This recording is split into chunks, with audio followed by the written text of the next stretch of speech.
Yay! Indie Council is in session. Welcome, everyone. This is a place for the leading voices from across the industry to gather to talk news, titles, and everything indie. I'm your master of ceremonies, Jill Grote, the Indie Informer. And joining the council today, sipping a cozy beverage, Jenny Wyndham. Hello. Literally has it ready to go. I'm That's how ready. professional you are. I try. I try for you, Jill. Okay, Janet, let's see if you can be ready for your tagline. Jumping in the leaves, Janet Garcia. Yippee! She just has a pile of leaves she picks up next to her. It's like, I was more Yeah, ready than you thought. you Yeah, for can't the see it because audio you're hearing the listeners, audio yeah. version. Yeah, it was wild. You should really watch the video.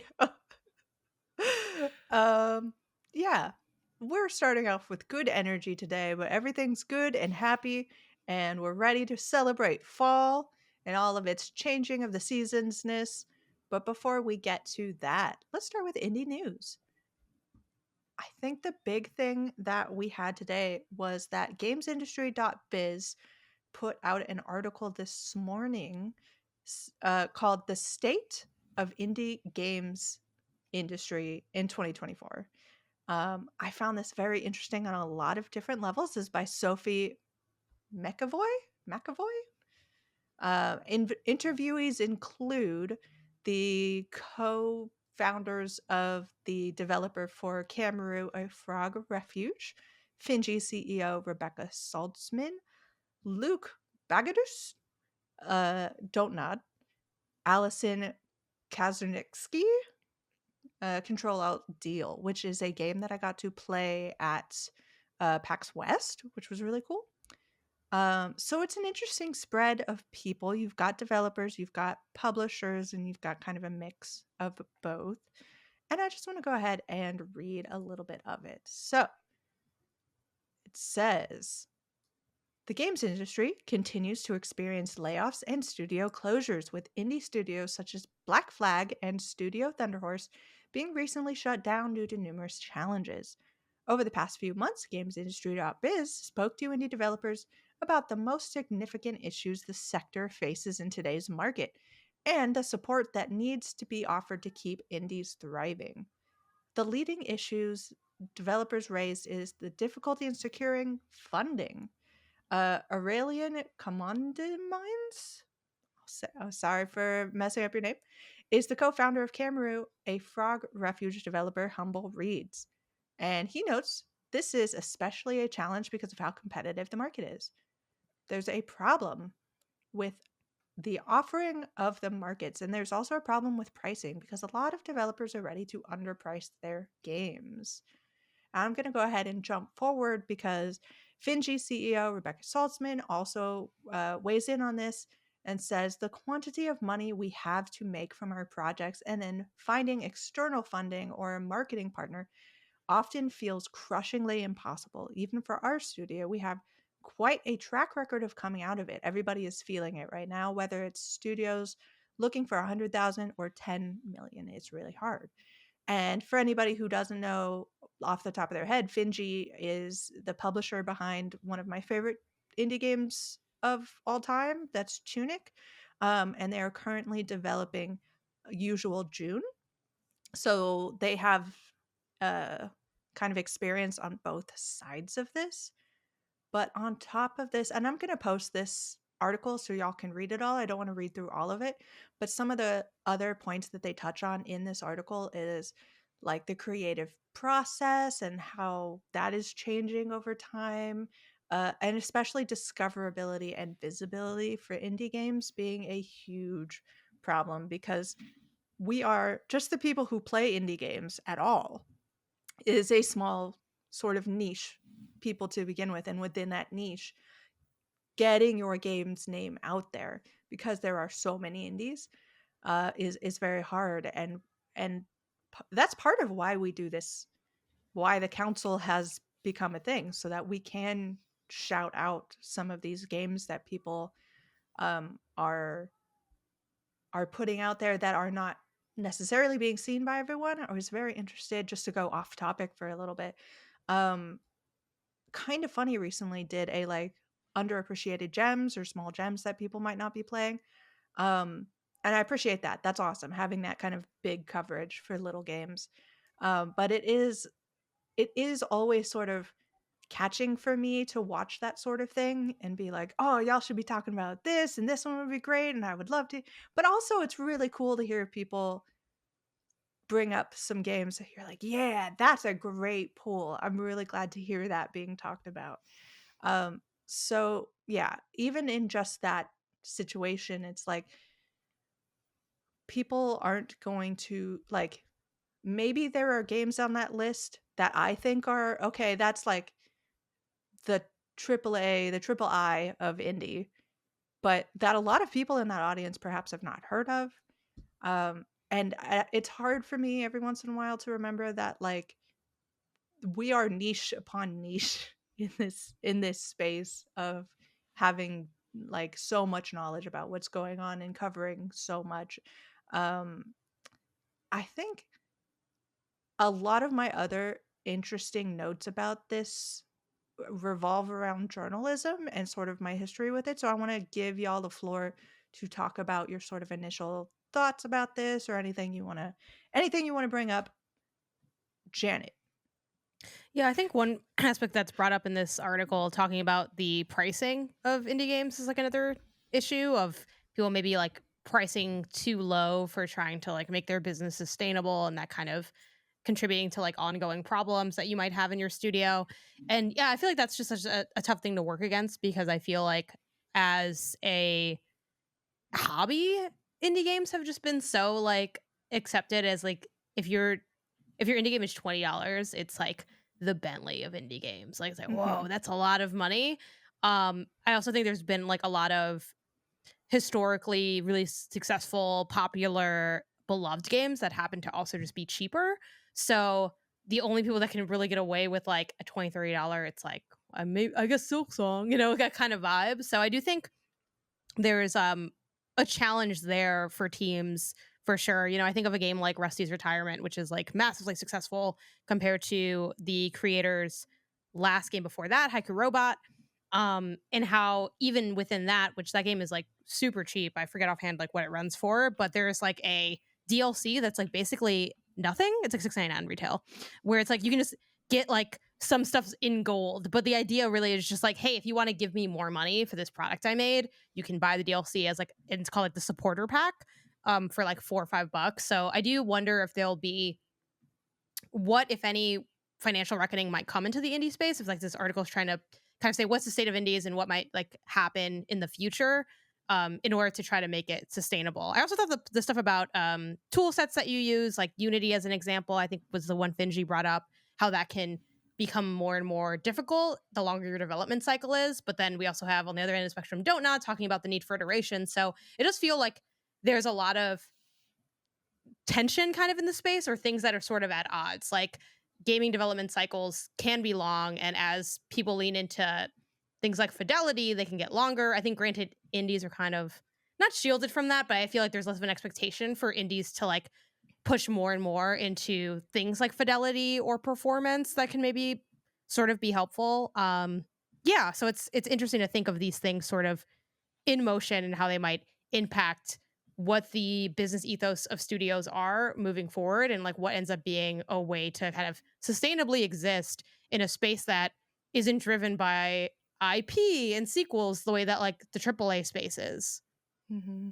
I mean, this article does a really good job of showing how multifaceted and like sort of what a nest of problems this is for our industry, because there are so many different factors that come in, like the engines that we use to make games, the pricing element, even in terms of hiring a team. Like right now I'm actually going through the process with both of the studios I'm working at, where we're looking at what are our future pitches, how are we going to pitch these to funders, and huge swaths of time are spent looking at things like, okay, if we have this many people who need to earn this much money because their level of experience is here, how much time does that give us to make a game? And that means maybe we have to like figure out a game that can be developed in a shorter amount of time to fit a smaller budget to be able to be feasible for pitching. I think a lot about how one of the solutions we've seen to varying levels of success are making and pushing for smaller games more quickly with teams that are super agile, which is, I think, a great facet of a solution, but I don't think it's going to solve the problem. And I don't think having those studios tend to run into the issue of having a lot of contract workers or gig workers. And it's like that's not sustainable for someone's long term livelihood if they're not necessarily certain that their next role or the next project is something that they're going to be brought onto. So I don't know. I think this article, it's titled like the state of, so it doesn't have any answers. It's just illuminating all of the things that are honestly on my mind right now as I'm developing pitches. And I think it's just we have to continuously walk a really fine line for what we can make and how we can try and make sure people don't leave the industry. Because it is at a point where like the industry isn't sustainable right now. So we have to figure something out. Yeah. One of the big things for me from maybe more of the journalistic lens are some of the decisions made in this article.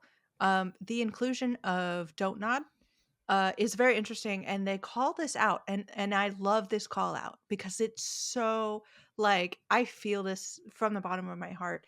In the article, they write, admittedly, Don't Nod is not strictly speaking an indie studio anymore.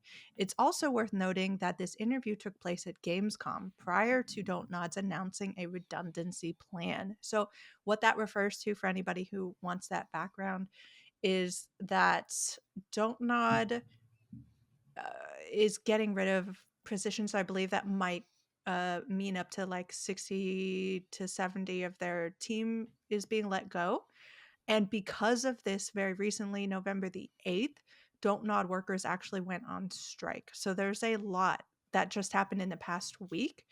And just as a person who has talked with developers before, games writing about games and games articles can take a very long time. They're talking about talking to all of these people starting at Gamescom and starting to get kind of the groundwork laid for this article, and it's only just been posted almost a year later. And the amount of shifting that happens, especially in the indie game space, but you know, all of the news that's going on with layoffs and redundancies and things like that uh, in the industry everywhere is wild. So having this situation where you're like, I'm writing this article and I think it's important and this information is important to have, but it's from a person who is part of a company that's having this issue right now. I'm really glad that they called out that something was happening instead of just like, because that's always an option of just writing it and hoping no one calls it out. It's not a good option. I wouldn't recommend this to anybody. So I'm really, really glad that Games Industry Up is the kind of place that calls to attention the fact that this is happening.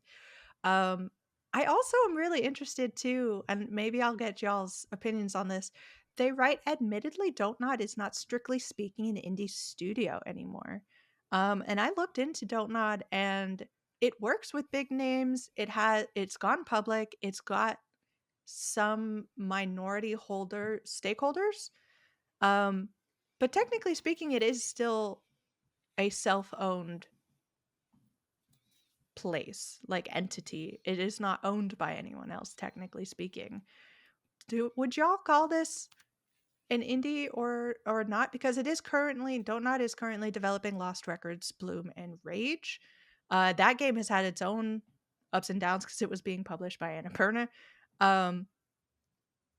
If you're covering indie games like we are, do we choose to cover this? Is Don't Nod considered in your mind an indie developer, indie publisher, indie entity?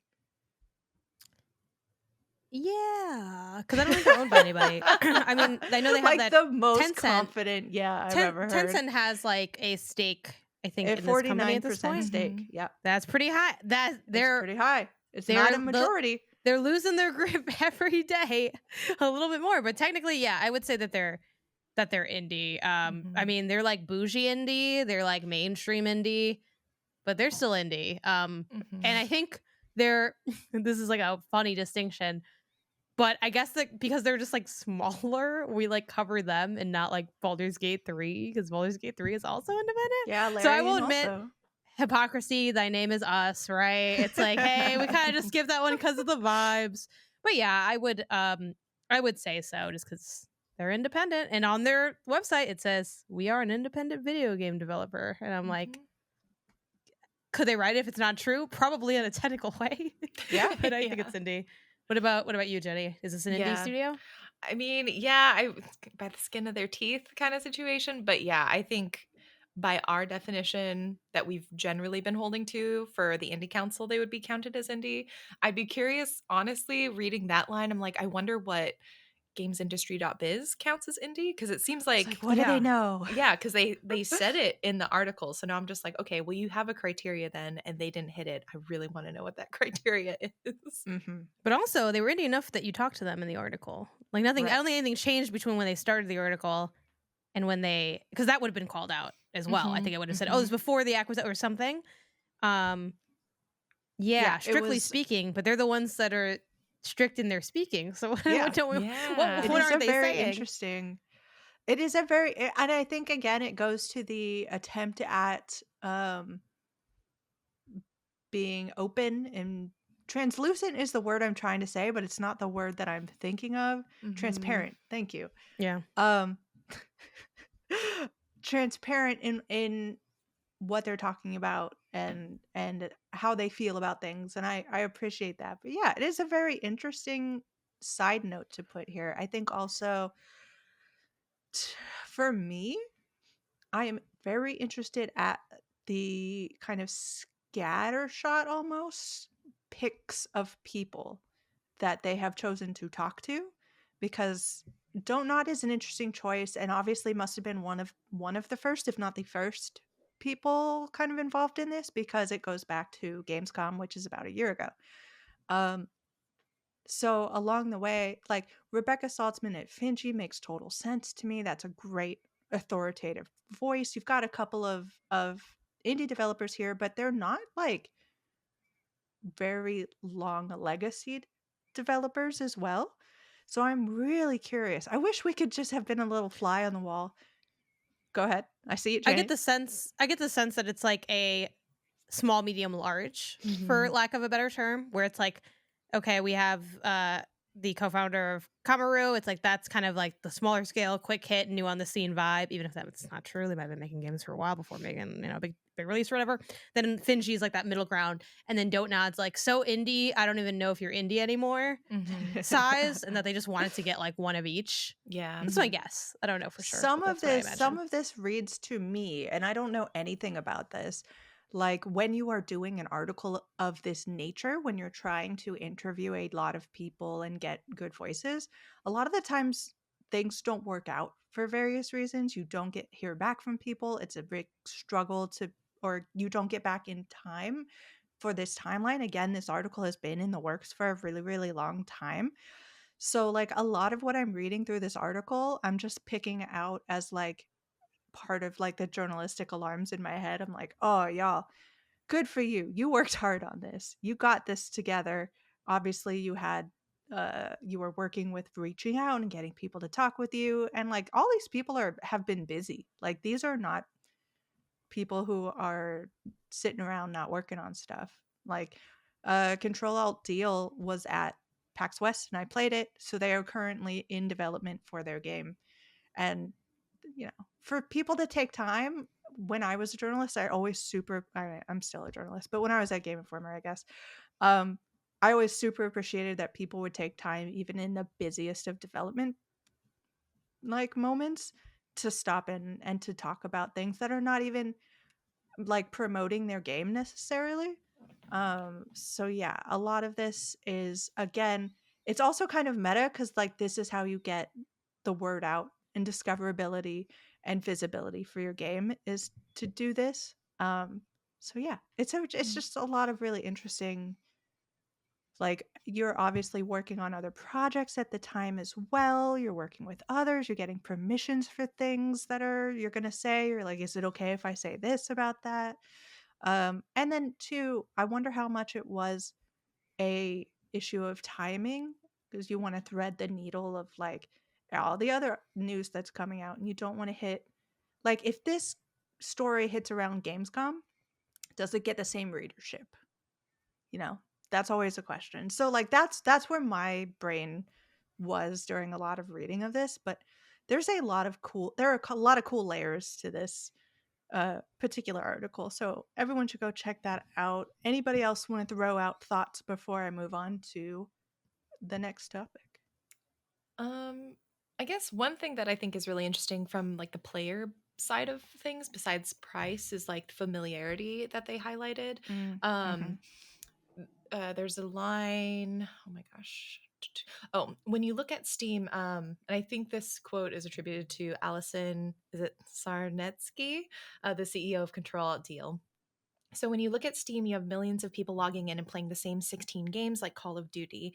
And I think that part of the quote in particular is really interesting to me because especially now, I feel like anecdotally, a lot of my friends and family are like, our pocketbooks are leaner. We're going to things that we're familiar with. We're going to things that we know give us the longevity that we want. And so, at least from the indie perspective, it's like much riskier for people to now be like, I'm going to try this $20 indie that may or may not be good. And even if it's good, it's only going to give me, this shorter time period with it versus like going back to Call of Duty or insert bigger AAA game here, or a game like Fortnite where you can like play it. I don't play Fortnite, so I'm sorry if this is wrong, but I think you can play it mostly for free and Yeah. you can just Yep. like, yeah, okay. Like Fortnite's free. You can play it forever. You can play it with friends and solo. It's like, I think the divide in consumer behavior is also much more prominent right now because people are feeling a lot of economic tension, and that's Yeah. not doing any favors because also when funds look at games and decide what to give money to, they're thinking what is the least risky for us. And so indies inherently are, even if they're cheaper, are going to be more risky because they don't have that same built-in longevity as a lot of these other games do, at least on the surface. Yeah. What do you think I think about? Oh, go ahead. I was gonna say the last thing that stands out to me is how dark the ending of this article is. I'm curious. I mean, again, the author put together, so they had to have like constructed that as a decision, but it doesn't really. Well, one, there's also like not really a conclusive tie-up, so this really is more of a like, here are three of the biggest issues facing indies according to industry experts. Is I think more of a descriptive Right. packaging for like what this article like entails, but it ends with Mhm. Saltzman from Finji's quote. It's like an extended quote that goes on for like a couple of graphs. And the last graph is, let's keep making games because as long as we make modest profits, we can keep our studios open. We can keep doing this because that's what we are and what we have to do. If I didn't, I'd retire and do something else, literally anything else, because it's got to be easier than this. So much darkness to unpack there. One, the vibe of the like we have to keep going because we can keep going. It's like that's pretty dark. Then if I didn't retire, I'd do something else. How is that retiring? It's got the toxicity of the like, man, this kind of sucks. But also like if I didn't do this, I would still like do like it's interesting wording to say if I didn't, Right. I'd retire and do something else. I guess retire from the industry and do something else is maybe more of the wedge gesturing towards. But it's kind of, I mean, I guess to a degree, I think everyone who works small has that vibe, but it's just like a dark statement of it because that's kind of my vibe too. I'm like, hey, I'm here because I can still be here.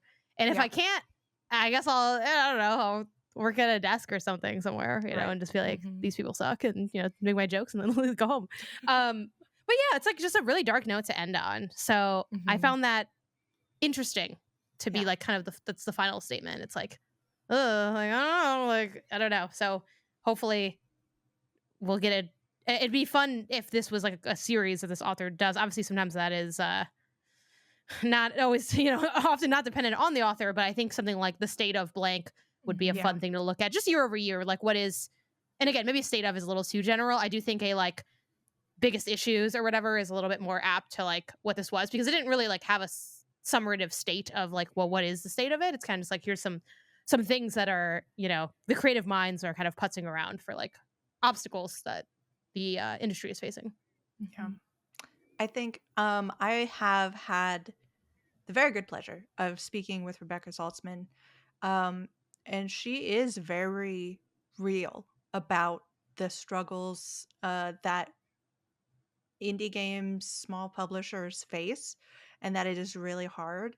I think probably the funny thing about articles is you don't always put everybody's thoughts like Mhm. 100% in there, but her, I, you know, write to me if I get this wrong, Becca, but I've always gotten the sense that it was sort of a like, I'm so passionate about this. This means so much to me that I am doing a job that I could retire from, and like if I were doing another job, it would be easier. I would be paid more, and like that's kind of a lot of us in this space, not even just indies, but in the gaming space, kind of in general. Is like if we retired and went to a desk job, like it wouldn't light up our passions the way that this does, which is why a lot of us do it.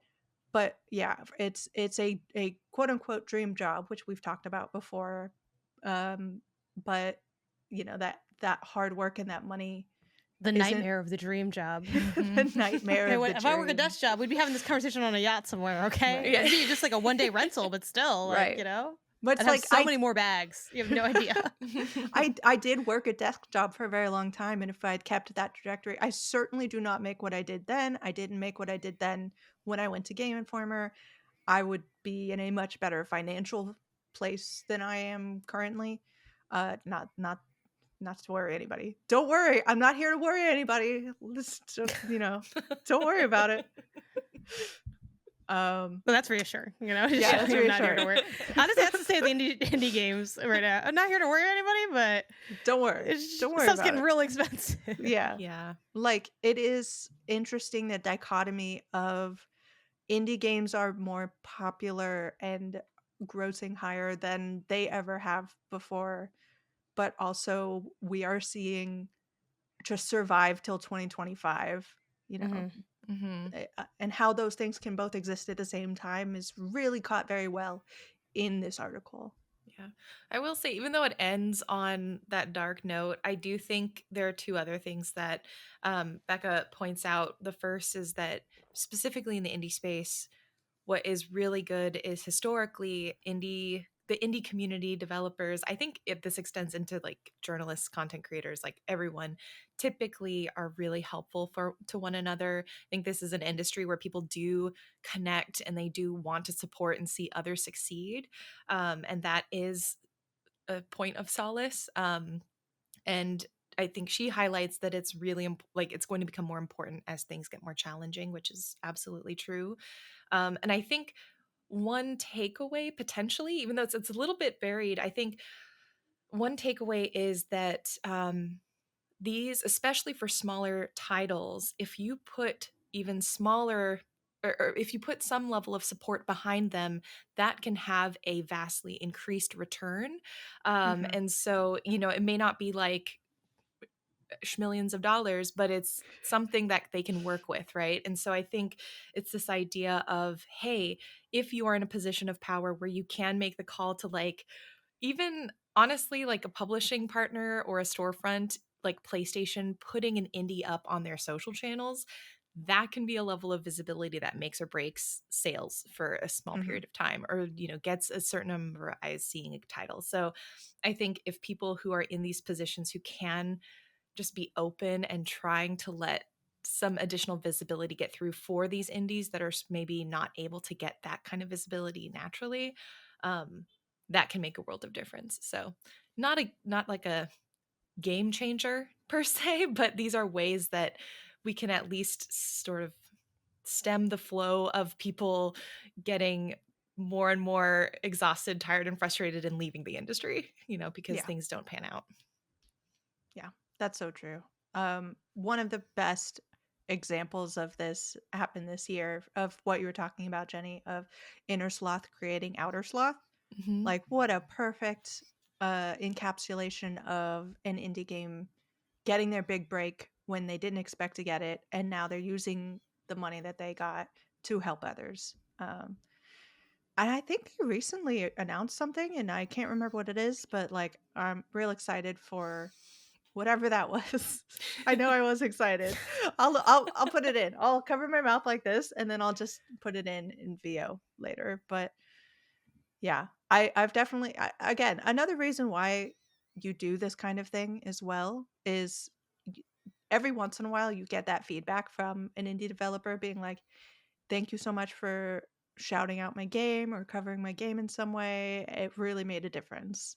Um, so yeah, it is a really cool feeling to have. So everyone, just go out there, go find an indie game that you're excited about, and go share it on your socials. That's how you can help. Speaking of indie games that we can share on our socials, let's talk about Cozy Quest Steam Festival by publisher Secret Mode. It is going on starting November 14th, which, if you are watching, like the first day this goes up, it's probably today. So it has started.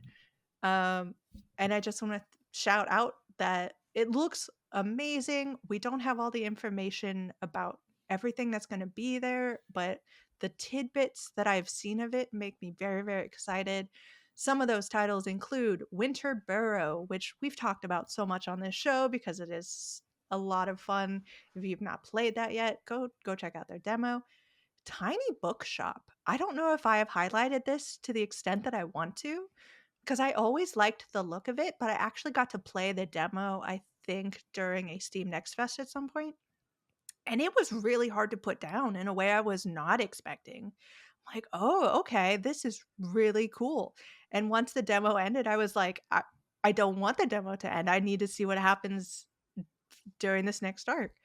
And also Mythwrecked is going to be a part of the show, and the developer is teasing some sort of scary big announcement. So we'll see what that means. Keep an eye out for it. Have y'all seen this or interested in anything besides what I've shouted out here?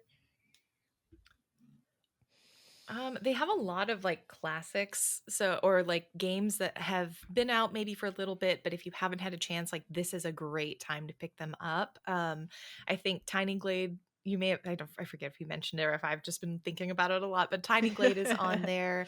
I really love Gordlets. Like if you're into sort of Mhm. sandboxy games that you can also let run idle on your desktop, Gordlets I have up pretty consistently right now because it's just so cute.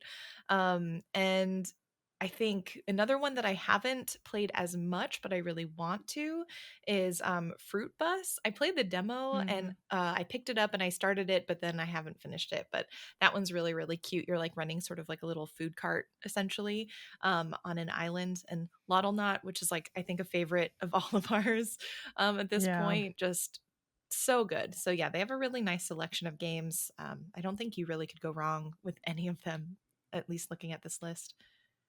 I also like that it seems like it's going to be potentially a smaller collection than what you might see Hmm. at like other, curated festivals, which I enjoy. Like I think a little bit of both is good, right? Like there's definitely a benefit to a bigger scattershot thing that has more buzz, more hype, whatever. But I think especially when you're going into these smaller niches, it's good to just have it be a little bit Mhm. more curated. I think from what they already have like promoted of what's most exciting, maybe I don't know. I'm kind of equal on a lot of these because Spilled is obviously one that I've been Yeah. eyeing for some time. Um, I think I'm not actually familiar with Out and About, which is listed on here. And of course, when you Google Out and About, it doesn't come up because you have to I add see it. a word beyond Out and About. Yeah, kind of like that exploration, like in the woods kind of situation. So yeah, there's some cool stuff here. Absolutely. Go check that out. And speaking of out and about being in nature, let's turn to the topic of our show, which is fall and indies that get us in the mood for fall, because the sweet spiced air uh, is full of indies. Let's talk our, you know, you know, I just wanted to get that in there. What are our personal favorite season inspired games from this year? Because it's so easy to think of fall indies because there are a lot of great legacy fall indies that people get a shout out, and you'll find those. But let's talk about more recent things that you may not have on your radar right now. Jenny, what's your first game that you want to shout out? Yeah, I guess I just said Tiny Glade, so I will start with them. Tiny Glade is a sandbox cottage castle ruins designer, where basically you are given free reign and a little space to create whatever your heart desires. And what I love about this game is they give you a bunch of tools, and what I struggle with a lot of the sandbox kind of creative games is when I try to be creative, it turns out ugly and I get disappointed in myself and I never want to play it again because I don't like what I'm making. And what's really lovely about this game is that really whatever you do, they have developed and procedurally like designed it so that it all meshes into something very beautiful. And I found it really easy to be creative and like peaceful with this game. They also have done an incredible job of adding details that you can just enjoy like discovering, which I feel like in this kind of game I don't normally feel like I discover anything. They have little sheep that interact with the environment and with you depending on how you place stuff. As you move around the buildings and do things like manipulate the height, there are little details that will change. And I think things like that make this game feel like there is so much more to it versus just getting sort of a set of building blocks that you place. I think this is just a very beautiful, lovable game. And if you want to just put on a podcast or a movie and like have it up and create something lovely, I think it's one of the perfect ways to spend like a rainy cozy fall evening or afternoon. Yeah, 100%. I like just to add on with the sheep thing. It's so good. This game has a personality and it Mhm. comes through in those kinds of details. And that's another thing that's really hard with this kind of like relaxing procedural like build your own thing. It's like you will get the meditative vibes in all of these, but in this particular game you get that fun sense of playfulness that a lot of the other types don't have, along with that kind of relax, wind down, have a cup of tea, and just feel good about yourself for a bit. Mhm. So yeah, that's a great pick for enjoying the fall. Janet, what do you got for us? Yeah, I've been just adding and deleting stuff and like shifting things around because I feel like a lot of these games, I'm like, I've talked about these games a lot. So I'm going to start with one that I haven't brought up very much, that I maybe mentioned once in passing. Boxes Lost Fragments. Mhm. It is a quite literally a puzzle box game. So it's first person and you approach these different boxes and you have to like manipulate mechanisms to solve the puzzles and then you kind of continue room to room. Admittedly, I have not finished the game, so I don't know how like nice the through line is, but it's got some great detailing, some really satisfying sound design. And I think trying to, go slightly more abstract, it's like the idea of just like cozying up and doing something mechanical and tactile, right? Like you think, back to what we mentioned with the Cozy Fest and having something like a little to the left. Like there's something so nice about these games where it's like, what if we hyper focused on something and just like really design the hell out of one specific aspect? And I feel like Box's Lost Fragment has that feeling. And when I think fall, I'm thinking like cozy puzzle, warm drink, like sitting at a table and it's made of real wood. Which no shade to if you have just an IKEA table, it's made of fake wood. Most of my furniture is IKEA. I have like 8 IKEA Kallax shelves, but if you can have something that's made of real wood, like it really hits. And I think Boxes does that. It's just like a fun time. People compare it. I don't think it's nearly probably at this level, but the room is like an apt comparison of that Mhm. kind of structure at least. And I think it's simple enough. I believe there's like a hint system embedded in it too, if I'm remembering correctly, which I could use probably a lot of if I'm doing a puzzle game. Yeah. From Janet trying to mention lesser talked about games to me going to the game I've talked about like every single episode for the since it's been released. I want to shout out Magical Delicacy. It's such a good fall game. It is. I mean, you're playing as a witch. Okay, so check. That's folly.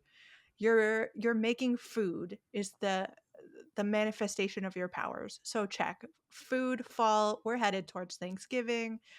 That I'm always looking for games that are gonna it's not only like just making food, but that the playing of the game feels like comfort food to me. So it's just all of the good feelings about things. Your job is to help people with making food. I love the gameplay of just trying to figure out recipes. It's not like you're not really given recipes. In some cases you are, but you do have to do a lot of like, okay, if I combine a herb along with a protein along with a sweet thing, like what happens? And sometimes you make something gross. But like I love games that allow you to make something gross, by the way. Like the ability to fail gives you that reward when something comes out and it's like, "Oh, this I accidentally made like a stuffed like bread or something. I was expecting this to fail, but it totally didn't." It's got minor like garden sim elements along with it. It's also so uniquely a platformer, which adds a whole nother element of game discovering and exploration. Um, and I love all of the side characters and all of their little plots, and you want to help them by the end. And the team just put out a huge expansion with a lot of quality of life stuff included in it, helping you with maps, helping you with tracking all of your recipes or tracking all of your current quests and that sort of thing, which make it even better to jump in. Storage has been increased, which anyone who's played this game knows is a big deal. So I have to make time for this because I know when that announcement came out that the expansion was coming out, I put this in with the Indie Council Discord. I was just like, yo, I'm so excited. So everybody gets to hear about Magical Delicacy. It's going to be a really great fall treat for everybody. So go check that out. I will Jenny, be. what's Oh, I was gonna say I Jenny? downloaded. Tell me. I have a long plane ride coming up next week. Yes, you I have do. downloaded Magical Delicacy is going to be my plane game. I'm I'm like so saving excited. it for the long ride. I'm very excited. Like the only reason that I don't like that is because I can't be like writing to you like, okay, do you like it? I'll Did you get get the plane second internet. power? I'm This is so so much excited. your game, though, Jill. At this point, I feel like you made the Mhm. game. Like I know it's not true, but like I feel like you like you're That's like funny on the. because When I get the PR for this game, I think of you when I see it in my inbox, I think of and Jenny a rush because of I'm like, guilt I runs need through Jenny to me. play this. And I Yeah, think Janet, you would Jill's the like it too, but developer. it's I think there's definitely so a chance, but I'm I'm almost scared to play it, honestly, at this point. because if you Because play I'm it like, and you hate it, you're gonna break my heart. But yeah, a little bit, I guess. But I'm scared. I'm scared, Jill. okay. I'm scared to love is the thing about me. Wow. uh Jenny, how's your next game looking for the fall? Okay, what did I pick next? Ooh, let's go with okay, I'm gonna go with the one that I think is a little bit of a cheat because technically it came out a couple years ago, but it's an Uh-huh. early access because they are I'm also continuing cheating later. to update it. So, I think this is a good one because if you've played Slay the Princess and you really loved it, Yep. Mm-hmm. Scarlet Hollow is a game that is absolutely a fall game, very autumnal, very, I would say, like October Halloween coded, but honestly, at any point in time in the fall, it'd be great. This is by the team Black Tabby Games. Again, they did Slay the Princess, and this is actually it's weird because it's their first game, but they're continuing to update the chapters. So it's like both before Slay the Princess and will be coming out after Slay the Princess. So it's kind of neat because you get to see the development of the team as they are growing. They have created this world that is kind of absurdly huge. Basically the story is you are coming to this like old decrepit coal mining town that's like pretty dilapidated for the funeral of your aunt, and you have a bunch of mysterious and slightly scary things that start to ensue as you make your way there and exit sort of like explore the town. The thing that's impressive about this game, and you'll see it from the jump, is it's a visual novel, but it's also an RPG. And the sheer number of choices simply in the first chapter, which is, I believe, free. I'm pretty sure the first chapter is free, and then the subsequent ones you have to pay for. Sorry if I'm lying. Nope, episode 1 is free. I didn't lie. You begin by creating your character, and you get traits like, maybe if you want to talk to animals, you can talk to animals. Maybe you have a sort of a spidey sense for like street smarts. Maybe you have like really good fashion, and things like that that like enhance your playthrough. And they have basically dedicated themselves to creating some of the most nuanced choice options and branches of those options that I've ever seen in a visual novel. So I would say if you like Slay the Princess, or if you just love choice based games and really like feeling like your choices have an impact and affect what you are playing, this is the game. It's really fun, really good, but it's not done yet. That's the only caveat that I would have That's, for this one. as long as you can play it right now, we're You good. can. Yep. So And you can play I it for actually, free. The that's first a great chapter. choice. And I didn't actually know that this was still in early access. Hmm. So I might have to jump back into this. Yeah. No, That's the I problem think with this show. It's a danger. it is. Yeah, they have 4 episodes out, and I think there are 2 more planned. Um, I am afraid to know the final word count. Just if you go in, you'll see that the branching is absurd. It's kind of ridiculous. I worry for their health and sanity sometimes. Everyone take a break, drink some tea. Yeah. Janet, what's your next fall game?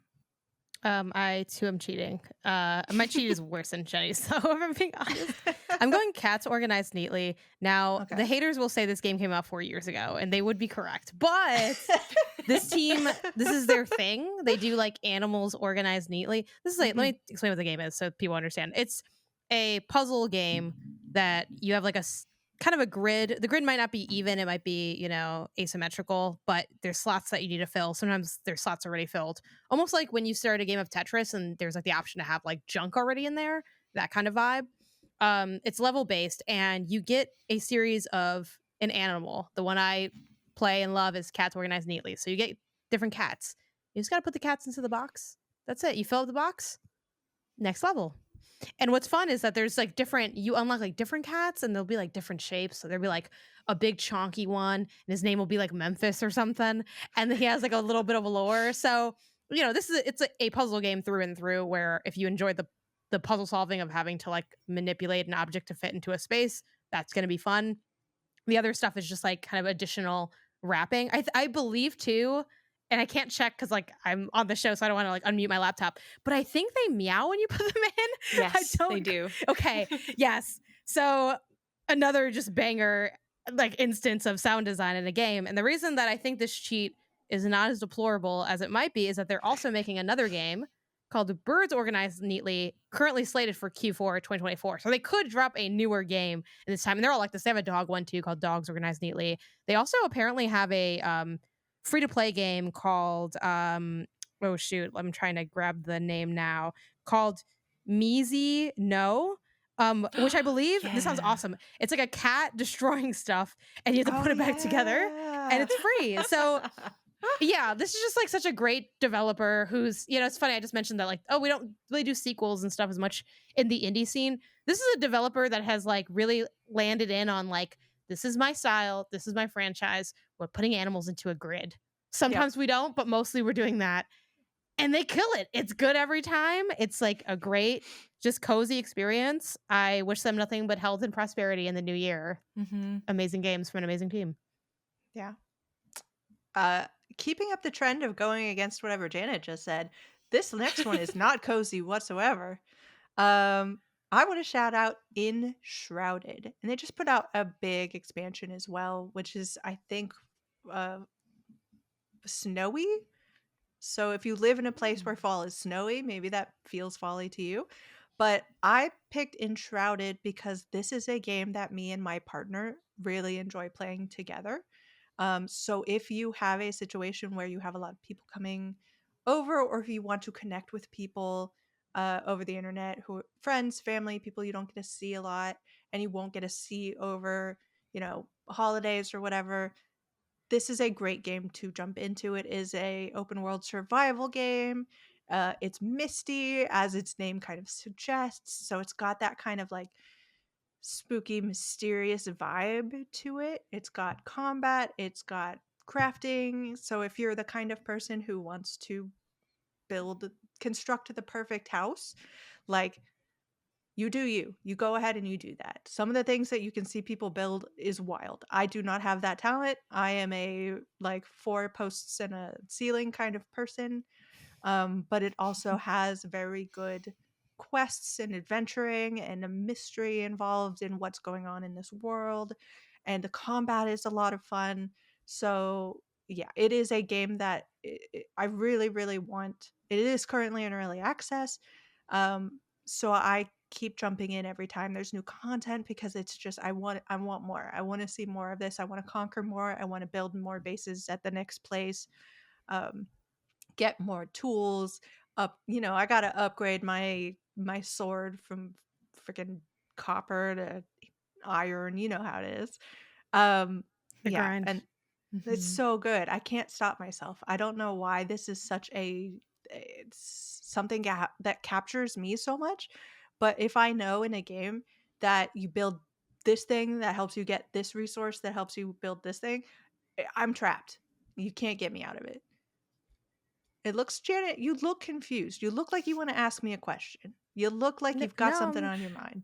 And I'm I just just sitting here. wanted I to think it's the hat. I wanted I to don't give normally wear a you hat.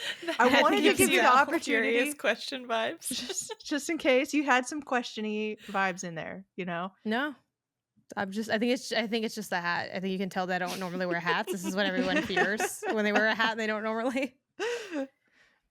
Okay, Jenny. Third and final. You've got a couple of options here, I and do I'm interested have a in what you're couple going of to go with. options. Oh, it's tough because one I think is a bit more of a solid overall game, and the other is maybe more of a fall vibe. But like, okay, I'm gonna go with one I've talked about a little bit more because I think it's like a stronger game overall, and that is Fields of Mystria. Yeah, you did. So yes, haters may say there's only one season in Fields of Mystria that's fall, and how could that count? Honestly, the game is so good, and when you get to fall, you get brand new outfits.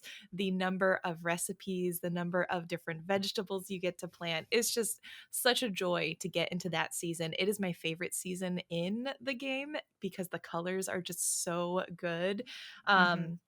And I think I like everybody's outfits the most in fall as well. I agree. I think people Uh-huh. would say I think summer because then you get like the fun You bikini get a You can lot of thaw it outfits, you out a get little skin. beach bit. Yeah. You outfits, get a you lot get of hottie skin. hots. But I think fall has the best style for sure. Yeah. So I think Fields of Mystria is already a strong game, but within a strong game, fall is the strongest season. So that's why it is my personal pick for one of my favorite fall games out this year. Great choice. Great choice. Okay, And Janet, they you have an following update up? coming out. They PS. do. November I 18th. know. I'm Oh my so god, is it really that stoked. soon? It is next week. Jeez. I never got that's not good news for me. I never got finished the early access. So my dream of being like a billionaire, sorry, a No. schmillionaire. Yeah, a is, schmillionaire. Yeah. a schmillionaire is trampled. Yeah. Man, you can't really be bad at Fields of Mystria, and I did just fine on my little farm. But I will say I took a lot of L's in Fields of Mystria. Like I had the situation where they're like, what was their festival? What's the name of their festival? It's called like It's like the spring festival or the something. spring fest, right? Whatever. They're Uh-huh. like, bring. I don't even know what they wanted. They wanted petals or something, some nonsense.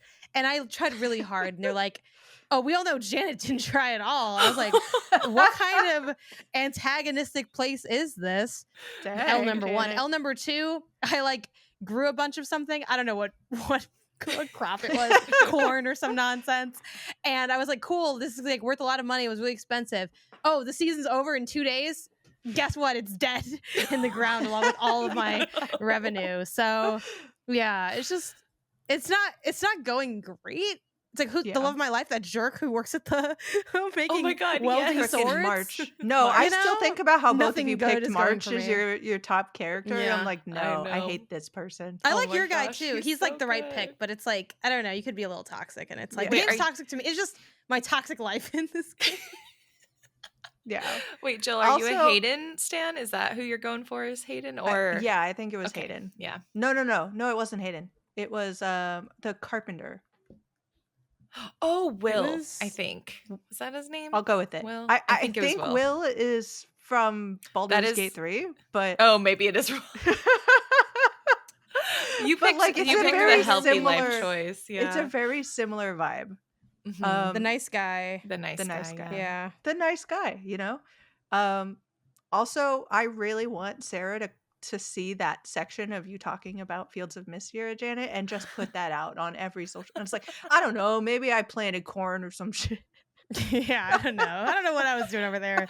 I had this big business plan. I was like, guys, my Dogecoin is up to $5, down from $2.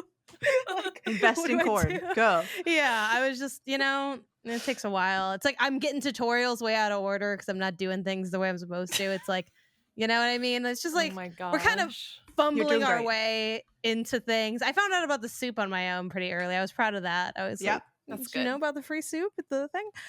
That's a great pick. My final pick is I'm gonna go with Ete, which might be pronounced Ooh. Ete now that I think of it. This one is like kind of, a little more middle of the road in terms of like being a banger. It's like not quite full on there, but I do think it's a really lovely game. And I think it's the kind of game where I think you can easily get a sense if it's a you kind of game. Like for me, this is a me kind of game because it's like a walking sim. You're doing some like painting. I was a big Chicory fan. I enjoyed those 10 minutes I played of, what was it called? Black Swan, that like white, it's like Oh, a black, yeah. you know what I mean? It's like it's white or black and then you put the paint, it's the opposite. Really eloquent today on the pod. Unfinished Swan? Unfinished Swan, Unfinished yes. Swan. Yeah, like that mechanic and idea is really fun to me. So even though I think there's moments of Ete that can be a little bit clunkier than I'd like, the general conceit of walking around an area, painting up the town, having an apartment that's affordable in, where are you, in France, I think at the time? Mhm. Or Montreal. Canada? It's yeah. Canada, yeah. And sure, it's not furnished when it was supposed to be, but you roll with the punches. You know what I mean? You're out here painting, and I think Yo, I started serious beef with that landlord. I was I not your know landlord was having it. wild for did. that. was Yeah, they rent not- your room with. Nope. They say it's supposed to be fully furnished. I say we should have gotten at least a discount on the room, which I don't think they gave. I don't think they No. gave you. No. If anything, you had to do work for the landlord, so it was Yeah. you They're know, like- a mess. But But at least you're Yeah, they like have you, making like, go a to the living coffee off shop or your something. art, which is like kind of Yeah. the dream. it's Mhm. something, which is like really great for me in the game because like my art's not good, but the town's like yay. And that's the other thing I like about games like this. Like I really enjoy games that give you moments to be creative, especially creative in like a cozy, simplistic, like straightforward way. Like this is what I got out of Chicory when you would do like the paintings at the school, or I didn't like the game itself, but Seasons Journal had a lot of that like Yeah.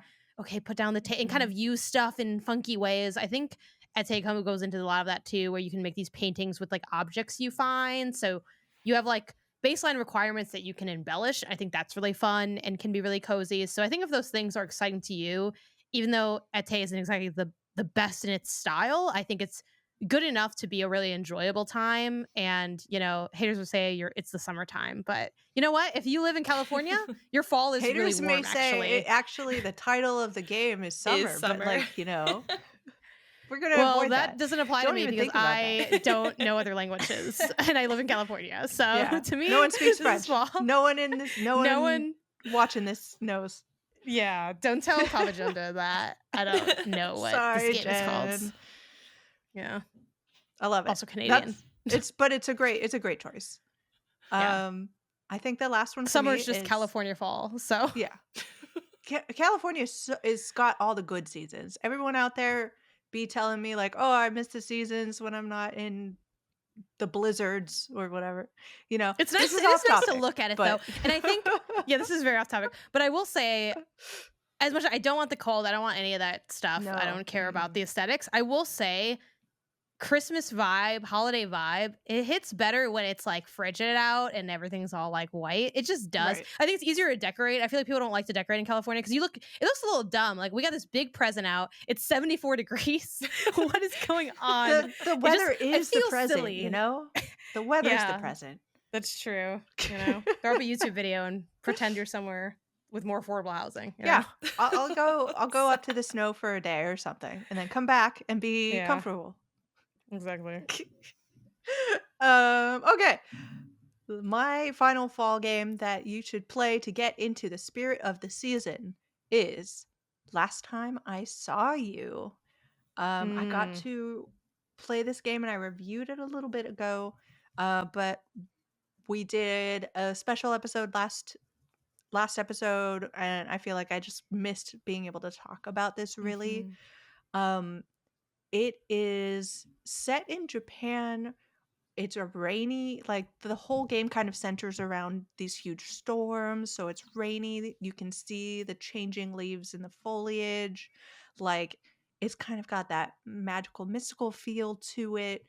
It's about it's about being in a small town and not appreciating it at first, and then working as hard as you can to save and preserve all of it. Like in this case, from supernatural powers, but it works in general just as like the forces of greed and all of that stuff.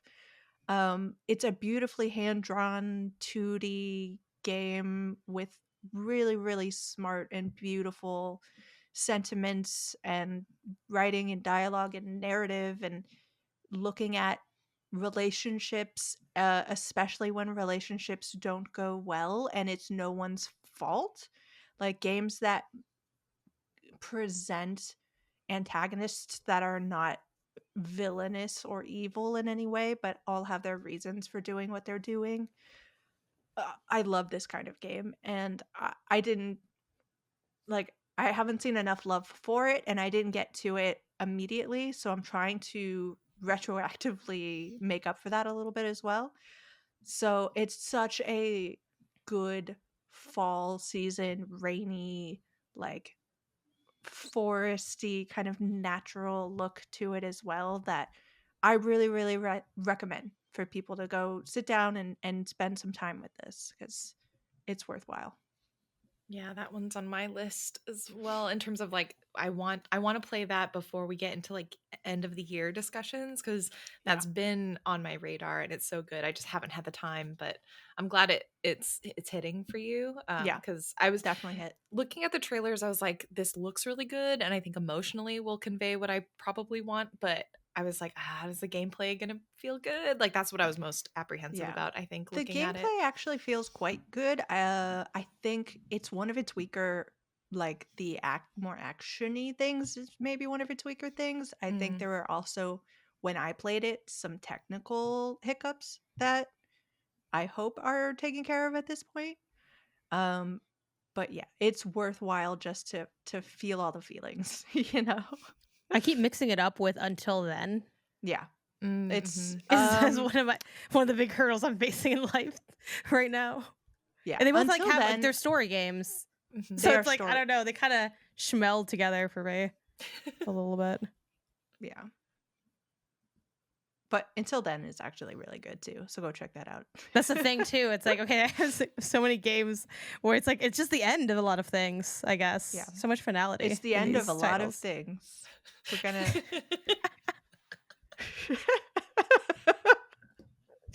uh, but not the indie council. We continue Such a on. mess. Yeah. I will say Games. too, like Jill, shout out to you making us pick games that are like more modern because I do think without that, I think at least speaking for myself, I was definitely going in that classic bag of what's the same. fall indie I throw at Uh-huh. everybody every time they ask me Mhm. this question. So yeah, this will. But Which is like I feel like we've done the other seasons before too, but we should definitely keep revisiting keep the doing all the seasons. Mhm. seasons. I love Yeah, it's the pretty fun. idea because there's nothing cooler than sitting down and playing something that reflects how you're currently like your environment feels. But yeah, I think it's always fun to go into that grab bag of like this is the definitive list of like fall indies. Yeah. And it's also going back to what we were talking about earlier with the news stories. There are people who have never heard of those games, which Yeah. like breaks my mind every time. But honestly, there are people who for whom indies are a mystery. They're absolutely fog has not lifted on that. So there is a good reason to bring them up. But, I think if you are watching this, first of all, we appreciate you. Second of all, I think they're probably tuned into the indie scene in a way that most people are not. Yeah, true. I'm like, you guys probably played Fez, I'm guessing. I don't need You to tell you know, about Fez it's anymore. all good. But it's good. Maybe someone who will come in and that'll be the first time they've heard of it. So I mean, Yeah. to be it's important to fair, bring these things up. like I know Night in the Woods is one of those games for everyone Yeah. where it's like every fall, but I only just played Night in the Woods this year. I can like finally check that off my like There you indie go. Yeah. card. I'm Mhm. legit, everyone. I'm a real gamer now. I played Night in the Woods. Oh So, yeah, that maybe is we should do fair. that sometime. Is like we're now legit gamer games, Yeah, like what are the legit gamer indies? indies. That Yeah, like the indie canon, I would say. It's like basically Mhm. every game that was in Indie Game the movie. Obviously, that's when Yeah. indie games were born, when that movie came out. Obviously. Yeah, that would be. Yeah, I think maybe like almost like in a way like the indie starter pack, like how Blue Sky has those Yeah. starter packs. I think picking the Yeah. basic like everyone knows ones is fun, and then maybe throwing in the ones that were like classic for us. That like, oh, this was my Mhm. kind of introduction to indie games and like what I think of when I think of like my beginnings and things. Yeah. Yeah. So here's the thing. Y'all just saw behind the scenes of us actually like brainstorming. This is what it looks like. And this may very well end up being next week's topic. So keep an eye out for that.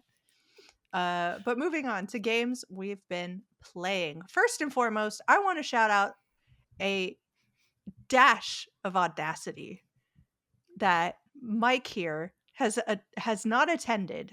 We hope you feel good. We love you. But he has decided to write a game he's been playing for one of us, presumably to read. And I it will say, in his says, defense, I wrote that Yeah. down, but he Yeah. did ask for it to be mentioned. I didn't want us to forget, so Mhm. okay. commence So- reading his So note. we're gonna mention it, Mike. I hope we're happy. It says, beat Fear the Spotlight and it rocks. Yeah. That is a very fun game. It's like he's here with us now. Yeah. Oh man, I should have He said probably it would have like swore Mike in would have that. said it. Yeah. Here's my Yeah, I beat- tattoo of Fear the Spotlight. Yeah, go ahead. Yeah, yeah. This is now the second time, at least, We're just we've all impersonating been Mike. Mike. Yeah, That's you what know, I happens beat when Fear Mike the goes. Spotlight and it fucking rocks. It Yeah, fucking that game, rocks. that game fucking rocks, dude. Yeah. I finished it. It was really so good. for horror sickos like me, y'all freaks, if you like this stuff, we love you, Mike. We do. Yeah. Yeah, I don't know if y'all have all played this or not yet. It is a fairly short game to go and play. I got to play it. I played it all for myself, but also on stream. And a lot of people were having a lot of fun with it. And it is a fun stream game too, because you can really react to some things that are happening, and it's not terribly scary. So yeah, if you are feeling a bit like throwing some spookiness into your November, that's a good game, Fear the Spotlight. And it ends really wholesomely. I don't want to spoil anything, but like that's not where I saw it going, and I'm so glad. Anyway, Janet, I didn't see you put this in, so I would like you to talk about the games you've been playing. Sure. Yeah, I finally beat Indica. Woo! Oh yeah. I had started it with the intention of like finishing it in one sitting, and then I had a podcast to go to, and I was like, oh, I'm right at the end. I'll like come finish this, and then like months and months and months passed, and then I came back and I was like, you know what? Wasn't as close to the end as I thought. I thought it was like 10 minutes away. I was more like 30 minutes away. And the file update I had to do was literally like, I'm not joking, 40 gigabytes. It took me like 30 minutes to update it. Uh-huh. So that has nothing to do with the game, but that was part of my story going back into this. Yeah, I have so many like mixed emotions on Indica and I think overall I'm glad I finished it because I think the ending is really, really strong. But yeah, Indica's a weird one. We talked about it around when it came out. It is, that nun game might jog your memory, but it's like Mhm. fairly like high fidelity 3D game where you're a nun sort of delivering a letter from like one place to another. And the big like secret sauce of the game is that you have like this demon, inner voice, whatever you might want to call it, that you're kind of having like this internal dialogue with, that sometimes also manifests itself into some of the visuals. Like there's some really like striking, interesting things going on. And essentially this is like kind of the devil on your shoulder. And it's going to sound really bad, but man, the devil makes a lot of good points. Like it's the writing on that portion is very strong. Of a lot of like these sort of philosophical religious questions, like, you know, he'll say something like, oh, if all sins equal, then you opening this letter is as much of a sin as if you killed yourself. You know, just really dark, like messed up things, but that are also like kind of valid, which is trippy. And then, you know, we also discussed back when it came out that has this whole like underlying weird meta game commentary of like games being pointless, and religion maybe in a way being like a pointless game that you're pouring these points into, but like what does it amount to? So it's basically an examination of religion and faith and Catholic guilt and all this stuff smattered together. And I think it is a really strong narrative with really good writing.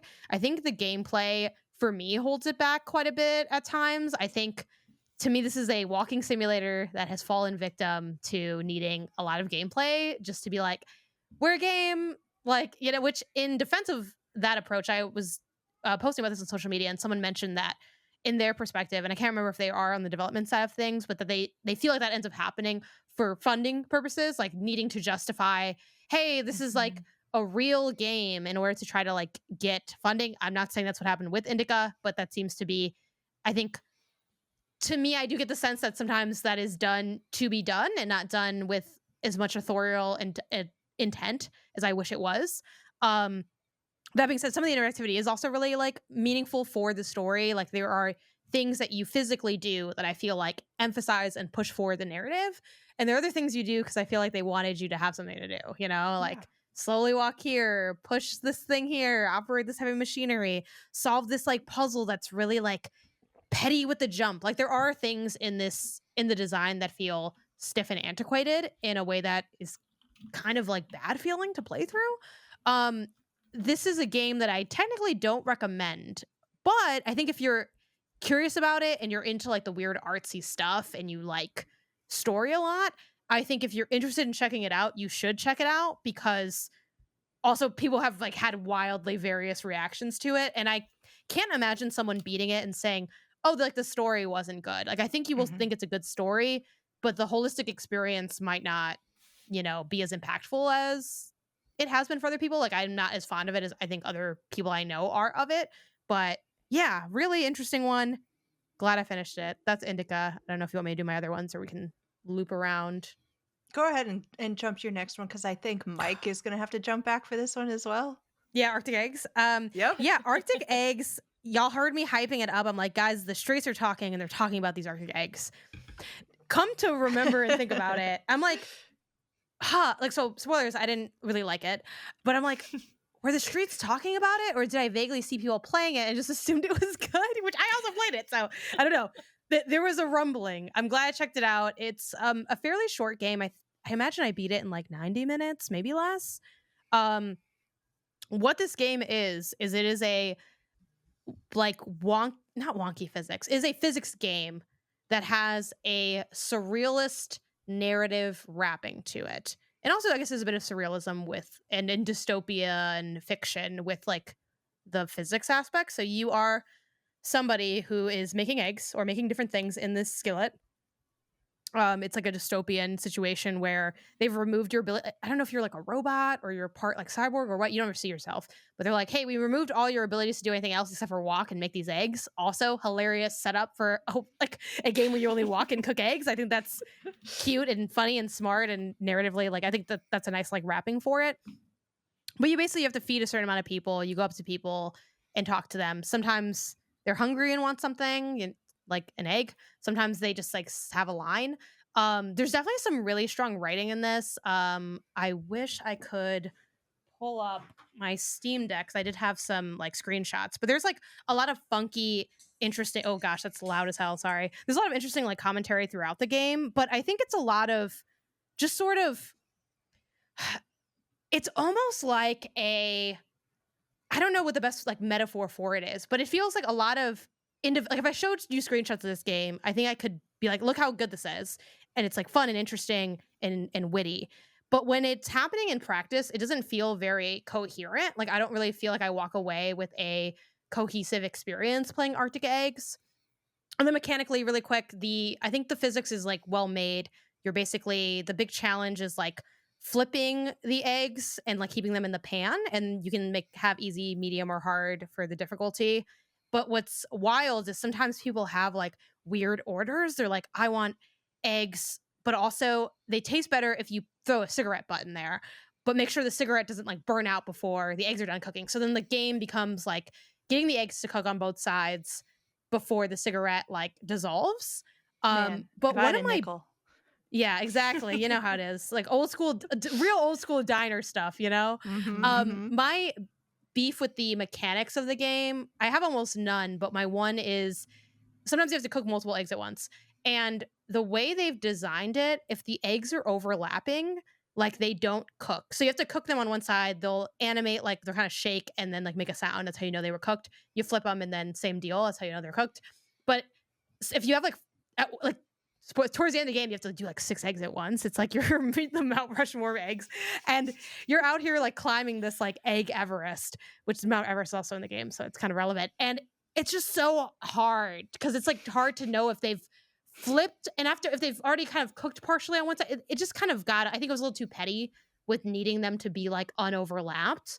I found that to be like not worth the challenge that it invites. I think there's other ways that the game is already challenging outside of that. But yeah, it didn't hit for me. I didn't really like think it was that great, but I don't know. A lot of people, I was looking at the reviews on like Steam and other platforms, and some people really love this. So I don't know. Maybe it's if you're maybe more into like that physics game, it'll be like, oh, I get a good physics game and like a cool little story. But for me, I'm like, this physics game's fine and the story I wasn't as into. So I think that's maybe why it wasn't as impactful for me. But there's like really trippy conversations and commentary. But the review I posted on like Backlogged for it was, sorry, I guess I don't like art, guys, because I don't know. It did not hit for me. I know Mike, spoilers, Mike is into it. So Mike I'm excited to hear he's coming his in. thoughts. His thoughts I am bringing directly from his Discord that says, played through Arctic Eggs tonight. It rocks. Short 3-hour banger. Yeah, he loves that phrase. It rocks. Like, for instance, something that I finally got my screenshots. There was this really funny conversation between two people that you overhear. And, you know, someone says, I don't need sex. The government fucks me every day. Haha, sure. But we've kind of heard that kind of joke before. Where it gets really funny is the person replies to them that's like on this date or hangout and says, I'm a little uncomfortable. And it's like, that was really funny to me. Yeah. Where it's like just absurd commentary. There's like a conversation between a soldier and a civilian, and the soldier says, too many soldiers honestly makes everything feel a little too hostile, and the person just kind of looks back at them like, okay, but you're a soldier. So like stuff like that. It's like dark, twisty, weird, like brutalist look to it. But yeah, it didn't hit for me, and I was kind of bummed by that because I don't know. I thought it would. I was like, oh, there's eggs. I love eggs. Yeah, you love eggs. If there's eggs in it, the game has to be good. That's the rule. But no, for your last game, I'm going to tag team both you and Jenny. And before you even get to start, I'm going to address the question in the doc that asks, is it indie? And I do want to point out that it is published by Square Enix. So personally, I don't count this as an indie, but I am open to allowing this to happen. Jenny wants to say something so bad, so go. I have a refuting argument. Okay. Simply because Future Lab, so they've been published by Square Enix Collective, which is like the indie publisher arm of Square Enix. Okay. And I will say they have been nominated and I think won the last 2 MCV Develop Awards as Indie Studio of the Year. So they have won awards as an indie studio, which I'm like, everybody listening, you've heard both sides. You decide for yourself. How are you feeling about this, Janet and Jenny? Also, their website says we're an independent video game studio, and they cannot lie on their website. We've We've already previously decided. established. They cannot post a lie. I forgot. Did we have this idea independently, or did I steal this idea from you to fall asleep to playing Power Simulator? I Power Wash don't Simulator. know. I know we've talked about it a couple times, but I do not know who started it. But maybe we both came to it independently, and then we like both stumbled on it together when we were talking about how we were playing it. Yeah. 'Cause this is like my night game. Yes. Yeah. I played this game when it first came out and really liked it. Like, cool. Yeah, they made a great Power Wash Simulator. I think too, on its face, I feel like people who don't know much about the game probably just, you see it on socials and you're like, oh, people like to wash. Washing's satisfying. And it is. But I also think they've made a lot of like really smart design decisions that don't get talked about enough. Like the different nozzles you can have, the fact that you can sort of like keep your player, like as it's first person, but keep like your body stationary and move just like the nozzle around, or not do that and move everything together. The fact that you can click a button and see what's dirty. So it's like you don't have to think, oh my God, is this like not clean yet? What part am I missing? For better and worse, they do have like a sort of auto finish clean for certain things, depending. And it's like a little finicky how that's triggered. It was funny looking at like the reviews and the community comments and seeing like memes about that, like where it's like sometimes you're so grateful for it, but then sometimes you're like, no, I wanted like to clean that last spot. But I stopped playing the game really early on in my time with it back when it first came out because I'm like, this game is really good. It puts me to sleep, which normally is a negative for a video game, but it's so relaxing that I find myself just sort of like hypnosising myself into like losing consciousness. So then as I've been trying to retool my sleep life where I'm like, I want to go to bed earlier, like I really want to like be on my go to sleep early like bag, and I'm like, what kind of things can like help me with that? I'm like, you know what? I should go back to Power Wash Simulator. It'll put me to sleep. I get to play a game. Shrek is in there. I also know it's in indie because it has like massively big IP put into it, Among Us style, which I feel like is weirdly like an indie thing, even though it seems very corporate. Like that's us, you know. So that's also why the it's developers were just thinking, hey, I like Shrek. I'm putting Shrek in my game. Yeah, like something those kind of massive crossovers, other than Fortnite, like you don't really get that in the AAA space as much. You know, that's like that's our thing. That's our corporate thing. So yeah, I've been enjoying it, playing it incredibly slowly. I'm like halfway through the first real job you get. I'm like working on that patio, just did the doghouse the other night. And I'm loving that for me. It's been a lot of fun. But Jenny, how is this in your sleep routine? Yeah, honestly, it's the same. Well, I feel like I generally do pretty good at like getting to bed earlier, but I've been having like hard time falling asleep. And so I'm like, I need something to turn my brain off. I can have like a show on in the background if I need to. I can, do the thing where we have like too many sensory inputs going on at the same time. But also I can just play it and, like you said, like hypnotize yourself to sleep. And this game is perfect for that because you can have, I don't know if maybe I've just muted the soundtrack, but I have it so I can only hear the water. And I'll just like, if I want music, I'll like put on my own like lo-fi playlist, but oftentimes I just won't have any music and it'll just be like the water sound, which is like super soothing to me. And it's just, something is just super cathartic about being like, all right, I'm just going to go through and set up a system of how I want to clean each area. And like the other day I did this playground and I was like, you know what? I'm going to do all of like the blue colored like geometric patterns on the ground first, and then I'm gonna do all the red ones, and it just feels so good. I finished the when it came out, I finished like the majority of the campaign, but what's really cool is this isn't my thing, but I know that they have modes where if you want to like challenge yourself, they have people who do speed runs. There's like speed run challenges, there's like water usage challenges, which I would absolutely miserably fail at, where it's like you only get a limited amount of water, so you have to like clean really efficiently. And so I think what's nice is if you wanted to be unchill about it, you could also find ways to make it a bit more competitive. But I really love, like, for me, they have like an Alice in Wonderland special pack. The Shrek one is the one that got me back in. And they have a Final Fantasy pack that I got and I totally forgot to do it. And so I'm like doing the Final Fantasy pack now too. So it's just a gem of a game. I love it so much. And they have holiday ones too, which I'm looking forward to doing those as the holidays approach. Mm-hmm. Dang it. Now I'm feeling like maybe I should You start should. this as my like nighttime routine. Put on but- like an audiobook. Oh my gosh. Yeah, support a so small nice. team, you know? That does Like, sound come good. on down. Does sound good. What else are you playing, Jenny?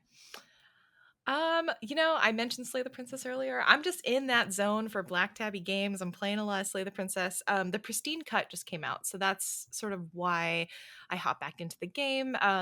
In their press release, they're like, there's about 35% more content, and I'm like, I'm sure numerically that is the case. I have no idea as a player what that looks like, but it does Mhm. feel like there is more content. There are like glow ups for the princesses. There's new princesses to discover. I think there's an ending or two that's new. So there is significant amount of content if you've played before. If you haven't played before, Slay the Princess is essentially a visual novel with incredible voice acting where you are plopped into the story and a narrator tells you that you need to go slay the princess, and it is up to you to choose the choices that are presented and decide whether or not you want to go through with it and in what manner in a lot of cases. I love this game so much. I think what it does really well is on the surface give you a really engaging experience where you just want to know what happens next. The characters are so well developed, and what's incredible is that there are really only two voice actors and they have to act multiple personalities, and they do so well. So if nothing else, this is just like a feat in voice acting as well, but the story is really well done.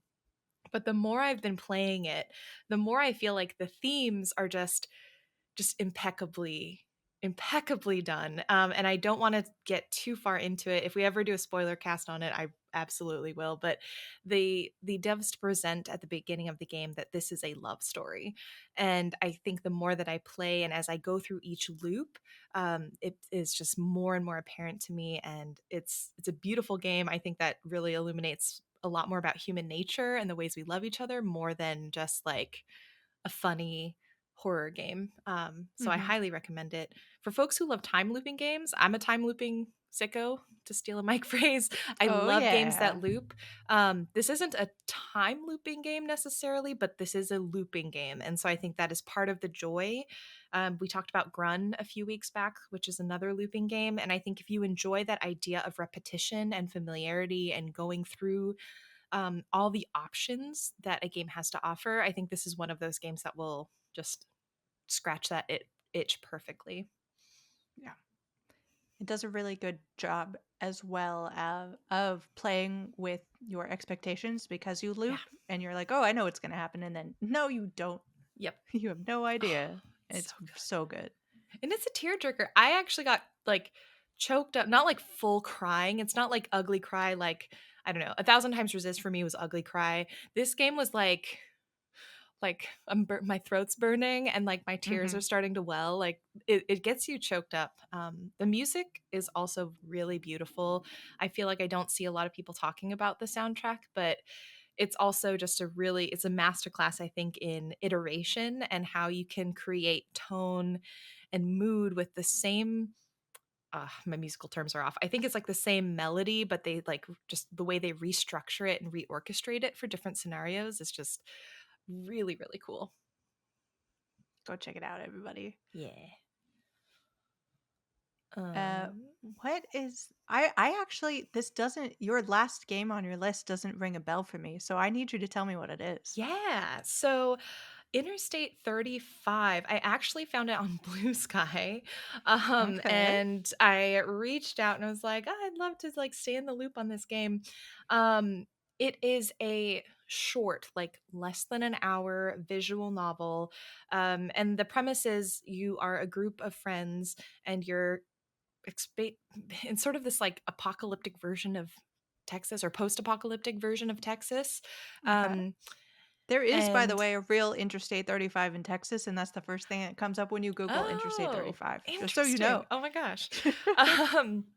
And so it's a pretty straightforward game about going home after this nuclear disaster. And what really intrigued me about it was seeing the developer mention this idea of going home when you actually don't really like the home that you're going back to. And I found that really compelling. I'm admittedly only maybe like 15 minutes in. I just started it. So it's a little bit tough for me to say if this is going to stick the landing in terms of storytelling, but it is evocative of like Kentucky Route Zero in terms of the Mhm. mood and sort of this bittersweet, nostalgic, like not dark and depressing, but it's just dark as in like the air is heavy with sort of like all of the stuff that's happened.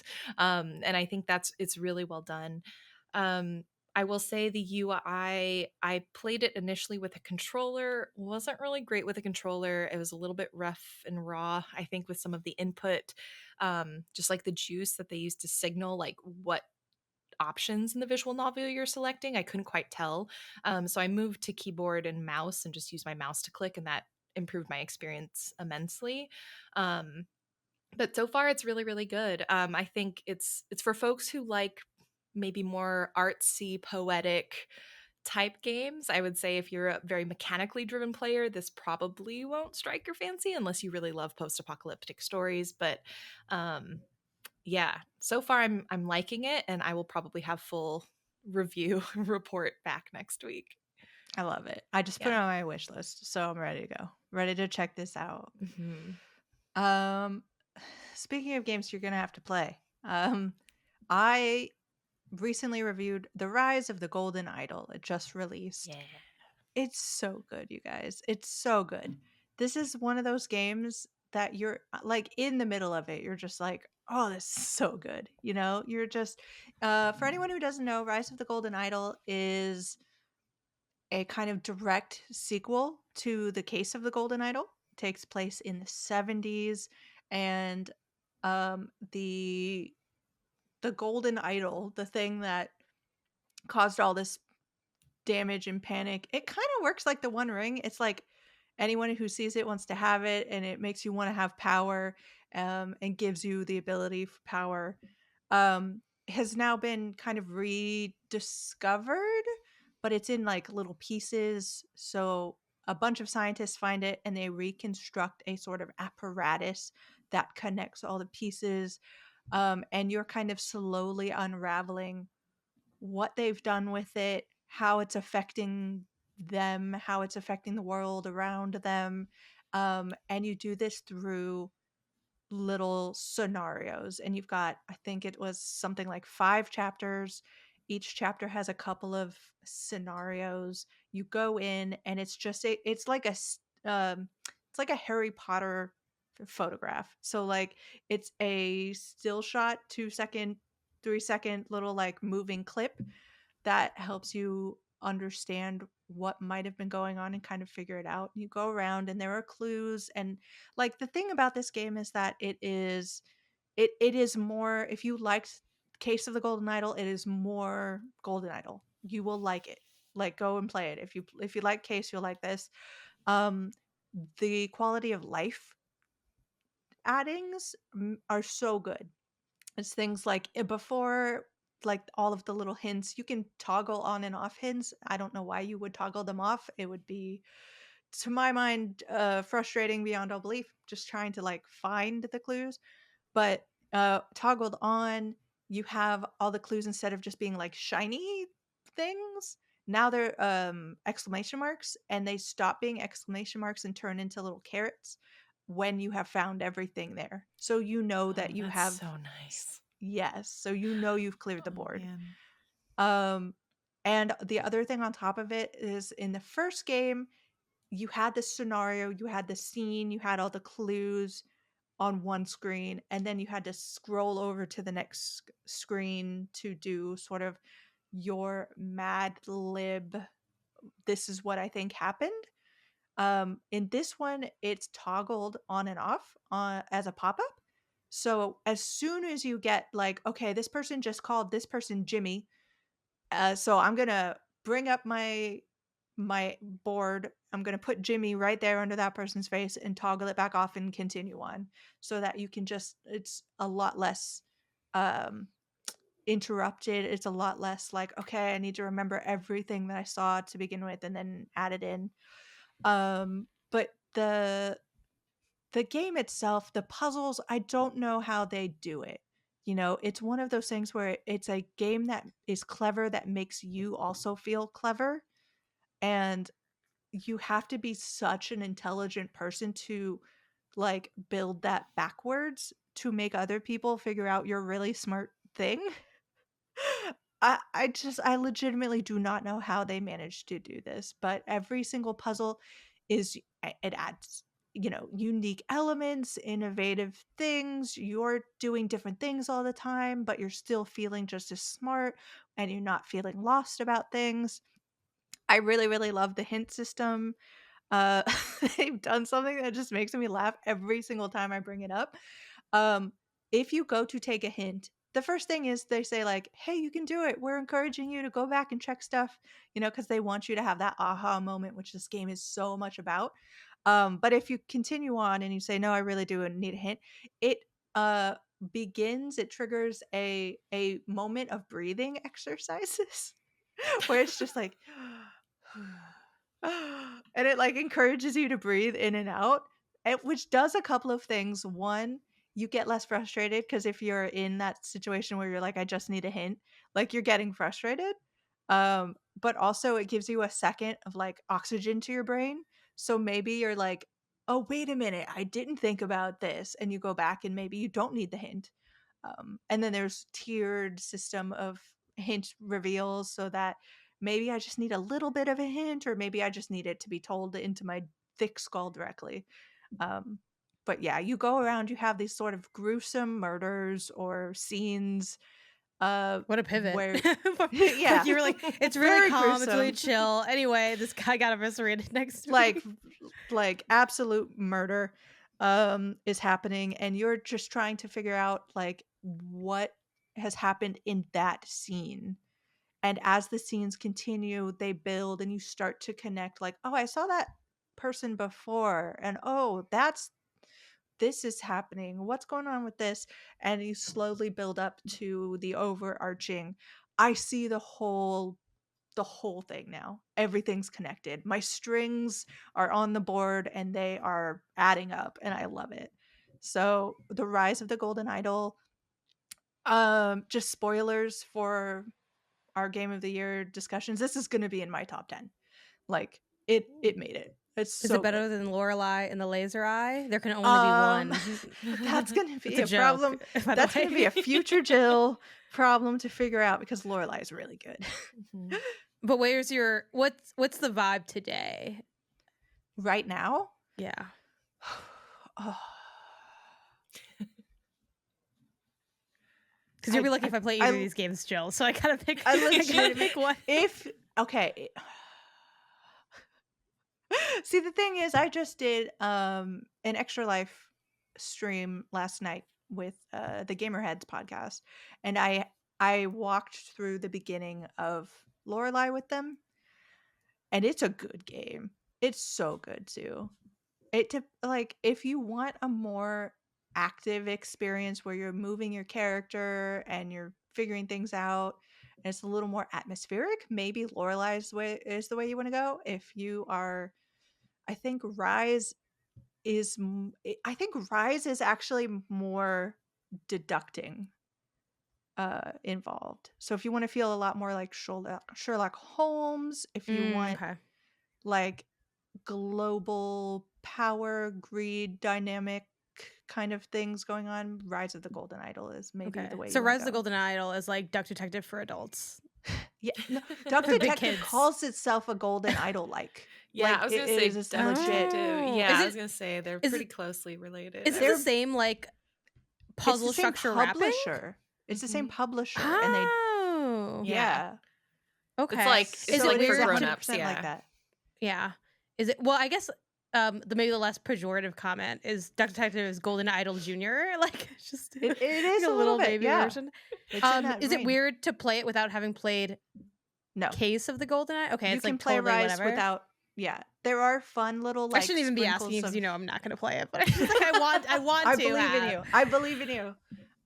There's How cool long is it, sprinkles of things. by the way? Because I know Lorelei's like 16 hours how long to beat, so Yeah, I'm trying to weigh my it's weigh in my the same time. area. 15, Damn, 16 man. hours. It Man, took y'all me. love these puzzles. Like I just It's so here's good, the Janet. thing. It's so good. But that's like, what is Ugh. that, 32 hours for someone, Yeah, I was gonna say you you gotta know, like double the of a time differing for yeah, for for thinking. you know, differentiated learning styles. That's what Right. we'll call it. You know. I don't Yeah. 100% know if I'm correct on this, but I think Rise still has its demo up. So if you wanted to just Mm. quickly check out like the first scenario or so and just get a sense for it, that could be a good way to do it. Yeah, I think I'm going for Lorelai actually pretty soon. I'm gonna tag team it with Isaiah. I'm so and excited. I'm See if ready. it's a. But I'm scared playing with Isaiah too because he's so much like more puzzle minded than me that I worry that it'll be like, maybe this has never happened to you, but like we tried playing those exit games, like those at home board games. Fun game. Recommend that game. But the first few times we got those games, which he's contest this, he's like, no, you were more active than you give yourself credit for. I'm like, Isaiah, you were solving those puzzles and I was cutting the paper. Like that's. I was like, wait, do you need a cup of water? I'll go do that part because I can't. I'm like, we all know what we're looking at here. So we'll see. I don't know if we could even. I'm It's like so it might be trying to play. excited to see It's this. like trying to play basketball with Michael Jordan. It's like I'm not really playing basketball anymore. I'm No, just standing. you're gonna here. have a great time. Lorelai is a great game to play with two people. Like, Yeah. Well, we'll see. I'll yeah. report back. I love it. The next one I want to shout out is a game I did not really know about until like last week or so. Like, this is one of the great perks of the job. You get um reach out from people who think, you know, you might like this game. So, Dungeon Inn is a mixture that should not work. It is a cozy game. It is a strategy game. It is an inn management game. And it's an inn built on bodies, essentially. Like it's got that fantastic, like devilish, impish roguishness to it that I'm just like, every day we oh, get closer to absolute Mike, perfect. and I don't know how I feel about that. We all worry.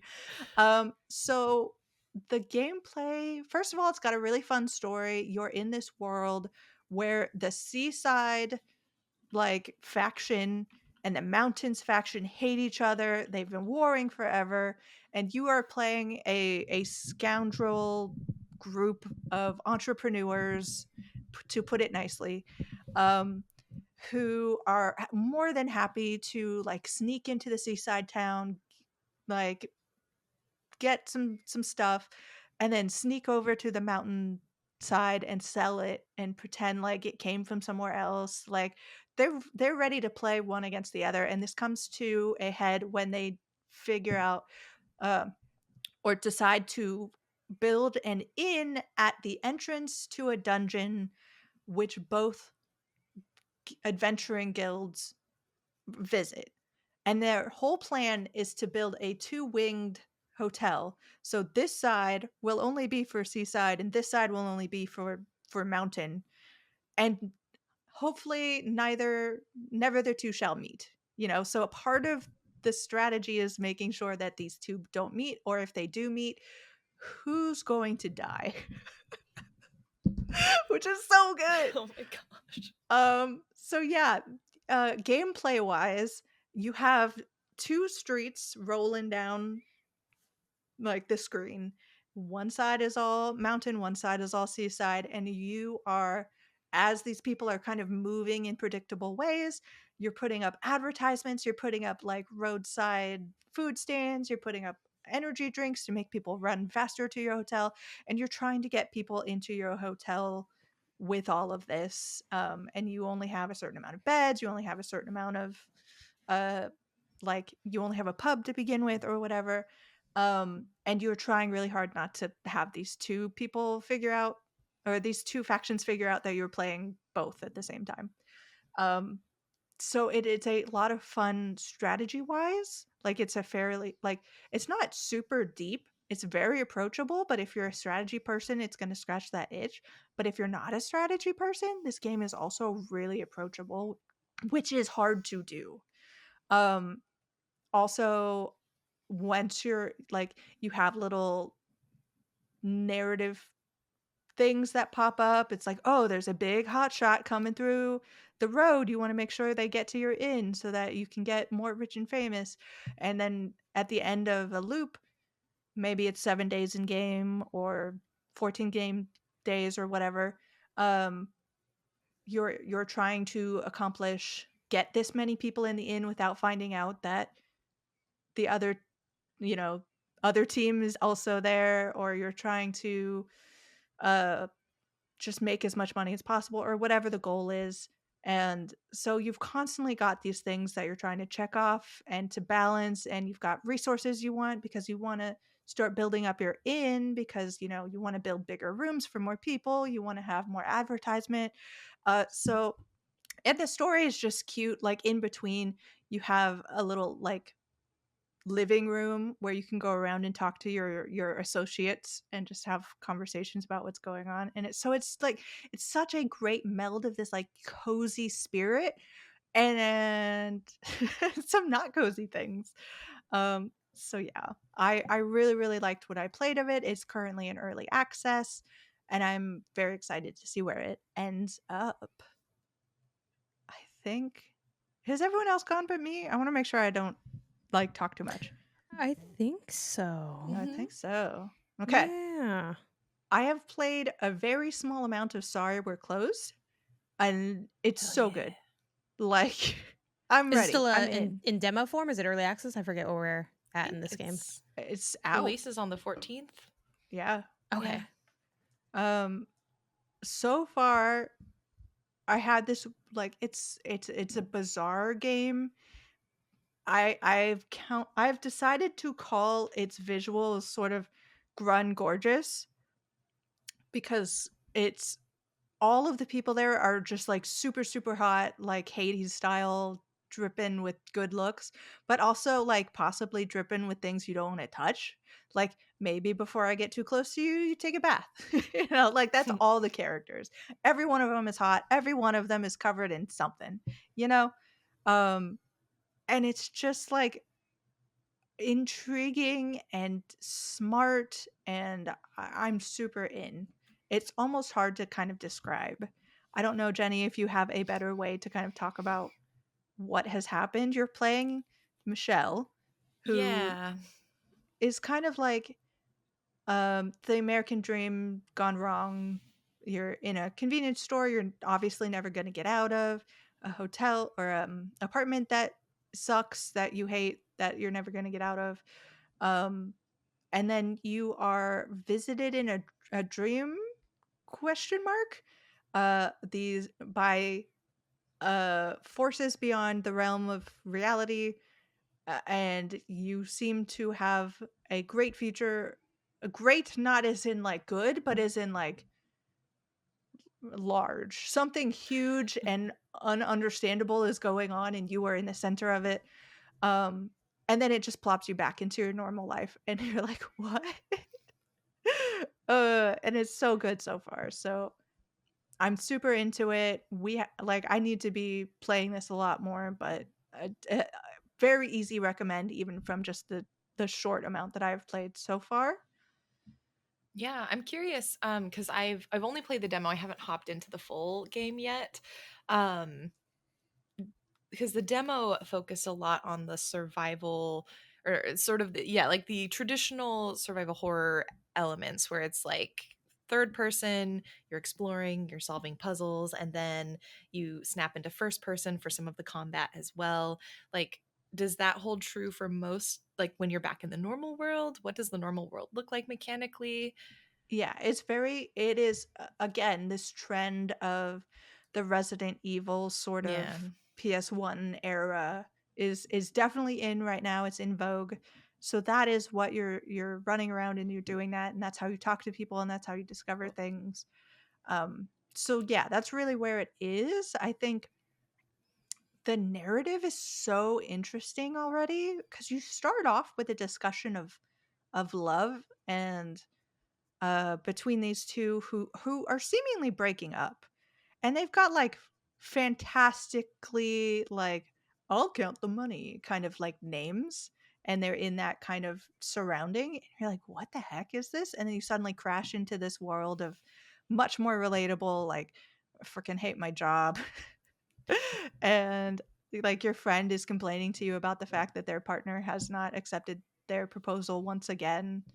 Um, and you're just like, what is the connection between those things? So like there are a lot of already really, really cool themes and like narrative structure that's going on here, and I'm excited to see when we jump back to what that discussion was. And yeah, it's a good game. It's an artsy game. You're gonna be real intrigued by this, I think. Last thing I want to shout out is Mirthwood, and I feel like I just don't have time to really explain my very complex thoughts on Mirthwood. I think overall, I love this kind of game. Like being Mike for a second, I'm a sicko for this kind of game.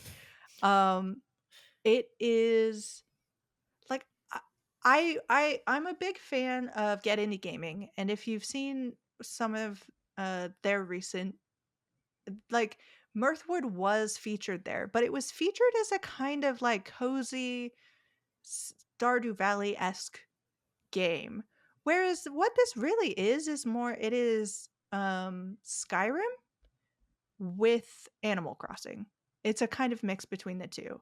It's very intriguing, and it is so ambitious. I'm just in complete awe that they were able to get as much into this game as they have, and all the systems are very deep. I love that I get like I want to go off on an adventure, but I'm so invested in my little homestead that I'm like I can't go anywhere without chopping down these trees because I need the wood to upgrade my little house because I want my walls to look this way, like it's got that element to it. You can farm there. I don't like farming a lot of the time, so I have a tiny little garden, but you can transform your space however you want. If you want to be king of corn over here, Janet, then you can do that. You put your corn everywhere, all over that field, and you enjoy it. It won't go bad when the season It'll go bad. changes. Yeah. It's a season Oh, so change. then I It will can't. go That's bad the in a problem. season. This goes back to this is what happened to my corn before. If you go Mind down you, in Fields south, of Mystery, I have the world's smallest farm too. My Yeah. farm is like 4x4 grid of just growing like 3 plants slowly. yeah, you can go down like 1 minute and you're in a village, and now you have a huge system of social sim where you're like talking to people and you're upping your relationships with them and figuring out like, oh, do you like chatting about nothing, do you like chatting about deep thoughts or whatever, and you're seeing how that comes back to you every time you're doing anything. You're upping your stats, so when you're talking to people your social stats get higher and higher, and you're unlocking like special things. And if you're farming, you're getting your farming. If you're hitting people with your sword, you're up in your melee. Like there's so much to this game. I love all of the kind of cheeky, funny, dark humor that goes along with it. You'll just be walking along and see like, oh, there's just a dude stabbed up on this tree. Like, do you want to steal the sword or do you want to bury him? It's like you have morality in the game. So now you're making that decision. There's so much to it. um and it's so much fun to play, and I'm trying to like hunt deer and just live my life, but also I can't help but go off on these side quests that are really cool. The world itself is very painterly, so it's painterly but like in a medieval manuscript kind of way, which really really appeals to me. I think the big kind of snag for this game is it's a little janky. It's got that. I mean, and here's the thing about why I'm so mixed about just that in particular. I think of these games nostalgically as janky. Like, Mm. like my past history with these types of games, Skyrim included, is that there were huge technical problems with it throughout, you know. Um so that kind of adds to the nostalgia for me rather than detract, but I know that that's not everybody's feelings on it, so I just wanted to say that out loud. Like, there are things like you can scroll through the menu and accidentally go in the wrong menu tab that should not be there, so all of a sudden you have access to like moonbeams or something. I'm like, this should definitely not be in my workbench right now, but for the most part they're harmless. But I've played like 30 hours in this game at this point, and Jeez. I'm still not anywhere. Like, I keep getting distracted. I keep doing these little things, and I'm like, I can't get through the main story because I just want to do all these things. But I'm afraid that this kind of technical problems will compound and get worse as you get farther in. So I am concerned that that will be a problem for actually completing the game. But where I am so far, I'm having an absolute blast with it. So yeah, that's what I've been playing. Um, I think that's the last thing I have to talk about. So we can go ahead and call that the end of this week's council. Thank you, everybody, for joining us. Thank you, Jenny and Janet. No thanks to Mike, even though This we is a did count, get right? to That we're pretend to be recording it him. on. Yeah. Some thanks to Mike. Small. Yeah. Small Something. things. A Just a little bit. A morsel. little bit of things. Yeah. We still love As you, a though. treat. Yeah. We're on Spotify and Apple Podcasts. You can find the Indie Council on Blue Sky at the Indie Council. Also on Threads and Instagram. We're on Twitter as well, but not so much anymore. But this session is closed. I gotta make sure I push the button when I'm ready. Go play some indies.